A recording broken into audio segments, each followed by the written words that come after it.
Oke, assalamualaikum warahmatullahi wabarakatuh. Kita lanjutkan lagi materi hari ini mengenai kalkulus fungsi 20 atau lebih untuk subbab bidang singgung dan hampiran. Oke, sebelum kita memasuki atau membahas mengenai bidang singgung pada kurva permukaan dan hampirannya, kita mulai dulu dengan konsepnya secara geometris. Jadi, kita akan mulai dengan hubungan antara turunan berarah dan vektor gradiennya. Jadi tolong perhatikan sebuah kurva ketinggian dari sebuah fungsi z pada gambar sebelah kiri. Kita akan melihat dari sebuah level L di sini.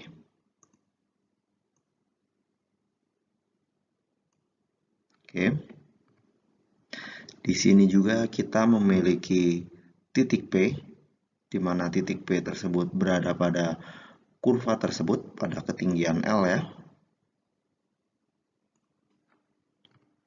Yang selanjutnya kita memiliki vektor U, di mana vektor U ini adalah vektor singgung satuan di titik P tersebut. Nah, sekarang pertanyaannya adalah berapa nilai turunan berarah di titik P tadi untuk kurva permukaan F. Sebetulnya kita bisa langsung sebutkan bahwa dia nilainya 0.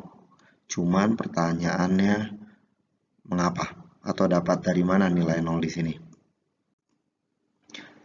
Jawabannya adalah karena mereka berada pada level atau ketinggian yang sama pada fungsi Z. Karena Z di sini F menyatakan ketinggian pada level L ya. Karena mereka berada level yang sama, maka dimanapun titiknya selama P ini berada sepanjang kurva L di sini, dia turunan berarahnya terhadap vektor singgung U, vektor singgung satuan U, dia akan selalu bernilai 0 karena mereka berada pada ketinggian yang sama. Dan sedangkan kita tahu dari pertemuan sebelumnya, kita tahu bahwa turunan berarah dari fungsi f di titik P terhadap arah U, dia adalah nabla f di titik P didotkan dengan vektor U tadi. Dari sini kita bisa mengambil kesimpulan bahwa nabla f di titik P didotkan dengan vektor U yang merupakan vektor singgung satuannya, dia hasilnya akan selalu sama dengan 0.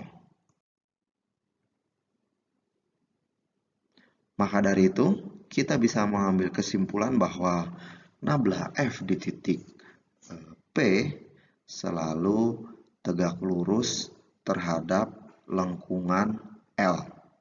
Karena U tadi dia menyatakan vektor singgungnya ya, sepanjang lengkungan L. Atau bahkan perumumannya atau perluasan konsepnya kita bisa mendapatkan apabila kita memiliki sebuah fungsi f, fungsi 3 variabel di sini, nilainya sama dengan K atau berada pada ketinggian K, dan dia merupakan sebuah permukaan. Jadi dia merupakan bisa saja fungsi implisit ya. Dan kita juga memiliki sebuah titik P, dia merupakan sembarang titik di permukaan tersebut. Jadi titiknya berada di permukaan tersebut. Maka nabla F di titik P, ingat kembali definisi nabla F, dia merupakan vektor yang terdiri dari komponennya turunan parsial terhadap masing-masing variabelnya ya. Jadi si nabla F tadi akan selalu tegak lurus terhadap permukaan di titik P. Oke, untuk bagian ini silahkan dicoba latihannya. Jadi misalkan kalian memiliki sebuah fungsi dua peubah, fungsi Z. Kemudian kalian diminta untuk menentukan vektor gradiennya di titik 2,1 dan kemudian gambarkan kurva ketinggiannya beserta vektor gradiennya. Dari sini sebetulnya kalian bisa menunjukkan bahwa apabila titik 2,1 ini berada pada fungsi Z tadi, ya jelas dia berada pada fungsi Z, kalian bisa tunjukkan bahwa vektor gradiennya selalu tegak lurus dengan vektor singgungnya. Jadi kalian bisa cari vektor singgungnya juga, ditunjukkan bahwa hasil kali titik mereka berdua adalah sama dengan 0. Oke, kita akan gunakan informasi dari slide sebelumnya, yaitu bahwa nabla F atau vektor gradien dari sebuah kurva permukaan itu selalu tegak lurus terhadap permukaan tersebut.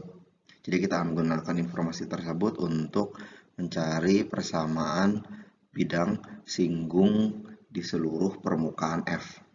Jadi misalkan kita memiliki sebuah titik P dan titik P ini berada pada permukaan tersebut,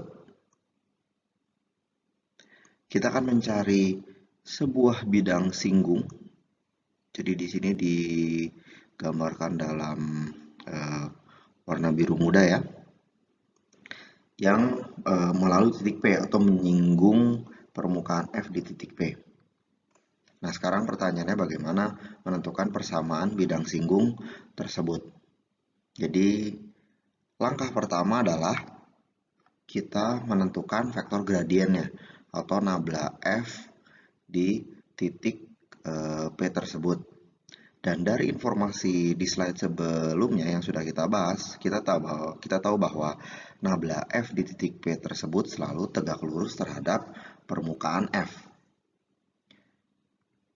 Maka dari itu, nabla F di titik P dia merupakan vektor normal dari bidang singgung tersebut.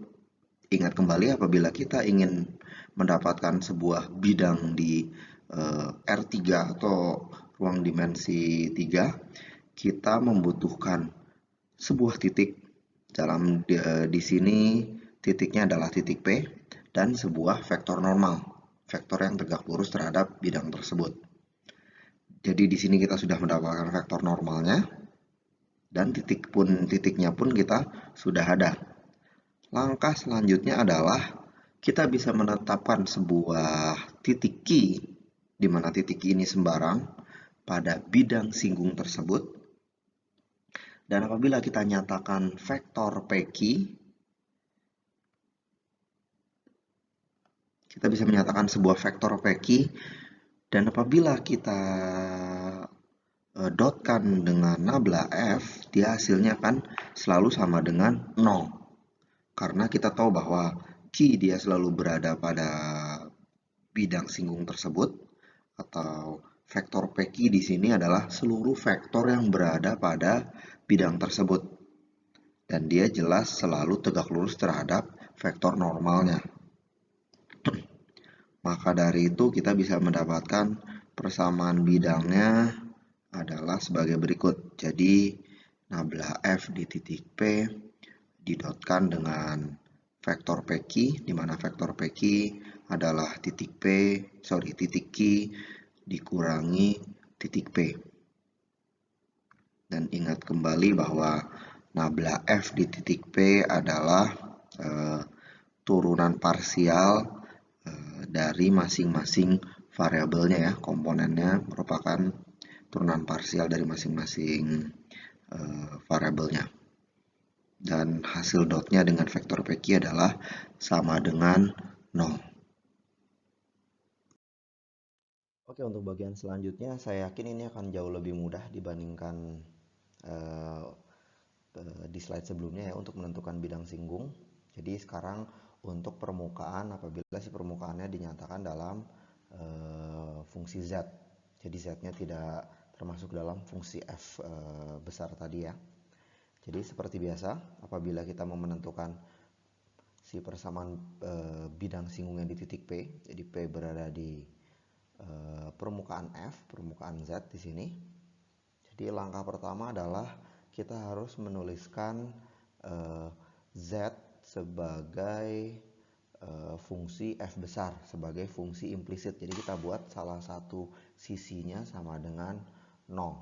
Jadi kita buat di salah satu sisinya sama dengan 0, atau si fxy-nya ini dikurangkan dengan Z, dia sama dengan 0. Maka dari itu nabla F-nya jelas akan lebih mudah ya. Jadi untuk turunan parsial terhadap X dan Y-nya tetap, sedangkan untuk Y untuk terhadap Z-nya dia akan sama dengan min 1 karena didapat dari sini. Karena dia dapat sama dengan min 1. Maka dari itu untuk persamaan bidangnya tinggal kita dotkan saja dengan si vektor PQ, di mana Q-nya merupakan titik sembarang yang berada pada bidang singgung yang akan kita cari dan hasilnya sama dengan 0. Jadi pada dasarnya kita hanya mengganti komponen turunan parsial F terhadap Z-nya, dia sama dengan min 1.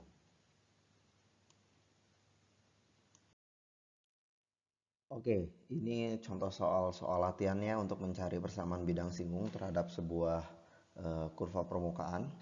Jadi untuk yang nomor 1 dan 2 seharusnya dia straightforward. Jadi langsung kalian memiliki kurva permukaan, titiknya diberikan juga, kalian tinggal cari vektor normalnya yang didapat dari vektor gradien, kalian bisa menentukan persamaan bidang singgungnya. Nah, yang agak sedikit berbeda adalah yang nomor 3.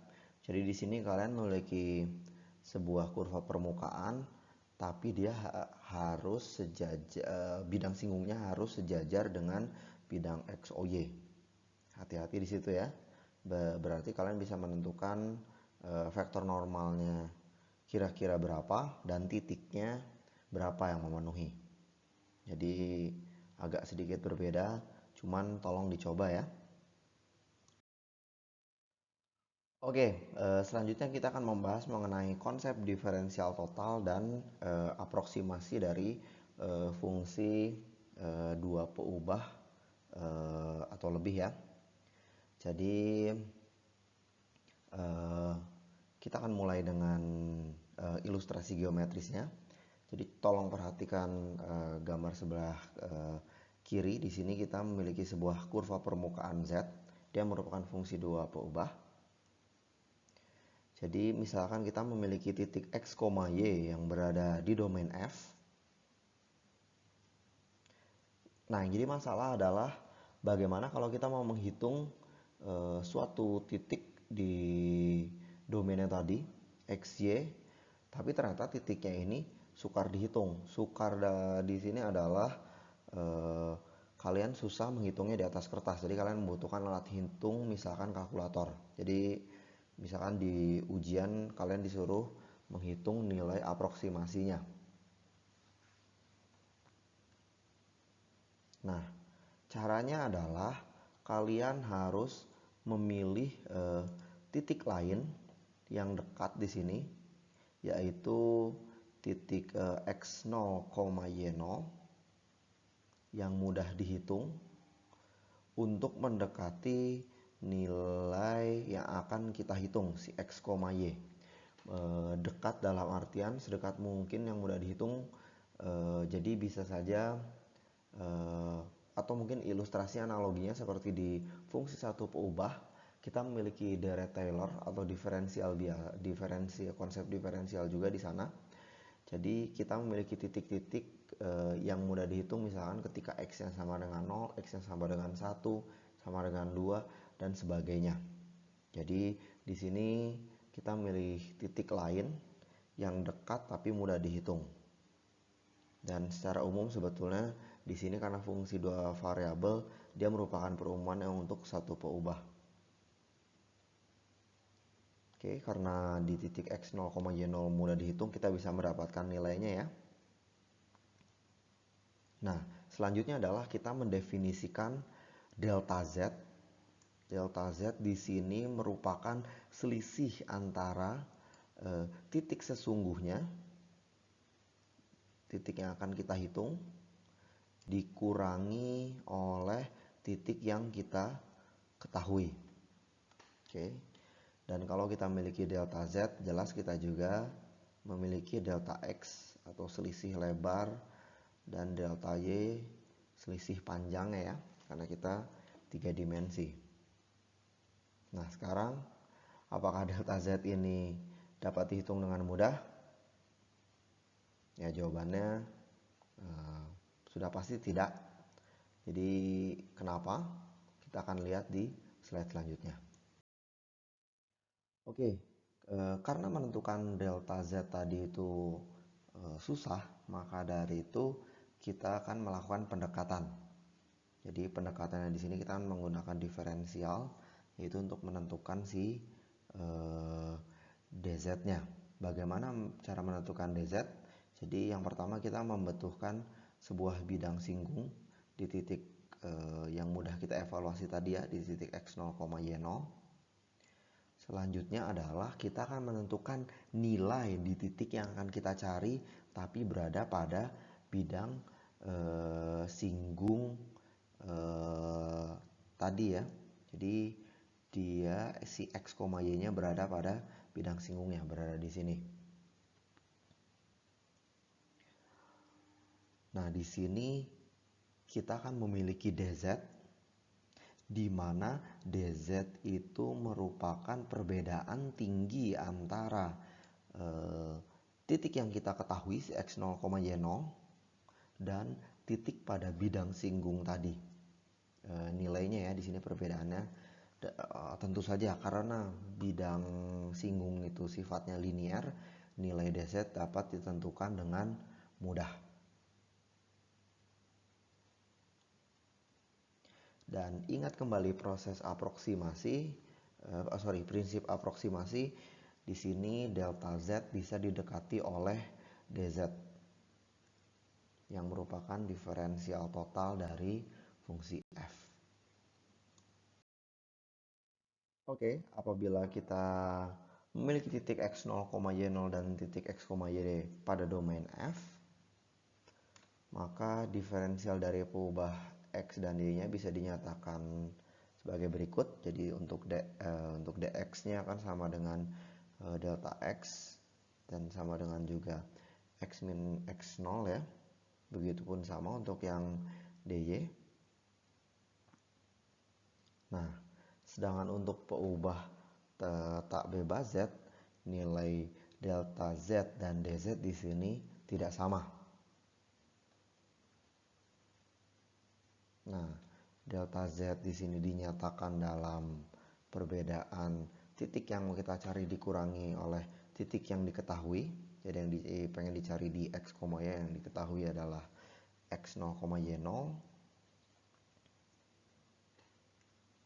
Nah, kita akan dekati dia menggunakan bidang singgungnya. Jadi kita akan dekati dia menggunakan bidang singgung di titik x0, y0, di mana z min fx0, y0 sama dengan dz, dan yang ruas kanannya juga untuk yang x0 untuk x min x0 nya diganti dengan dx. Jadi kita punya ekspresi yang biru paling bawah ya,